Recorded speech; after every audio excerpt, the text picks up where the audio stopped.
આઈ એમ વૈદ્ય હેતલ પીસન. આજે આપણે skin disease તેમાં પણ કિલોઇડ નામની વેરાયટી વિશે ડિસ્કસ કરશું. ઘણા બધા લોકોને અત્યારે કિલોઇડ જોવા મળે છે, પણ કિલોઇડની કોઈ ટ્રીટમેન્ટ નથી.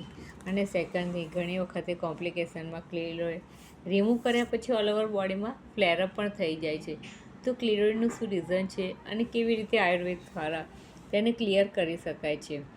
કિલોઇડ એક સ્કિન ડિસઓર્ડર્સ છે, સ્પેસિફિકલી સાયકોસોમેટિક ડિસઓર્ડર્સ છે. એટલે કે કિલોઇડનો તમારા મન સાથે સંબંધ છે. તમારી લાઈફસ્ટાઈલ અનઇવન હોય અને માનસિક સ્ટ્રેસ વધારે રહેતો હોય તે લોકોને કિલોઇડ થવાની શક્યતા રહે છે. અને તેની સાથે આયુર્વેદિક પ્રમાણે વાત, કફ અને રક્તનું ઇન્વોલ્વમેન્ટ એની અંદર જોવા મળે છે. હવે કિલોઇડ માટે મોડર્નમાં પણ ઘણી બધી ઓપ્શન્સ અવેલેબલ છે. ક્રાયોથેરેપી, સર્જરી, પણ તે કરાયા પછી ફરી રિકર્ન થઈ શકે છે.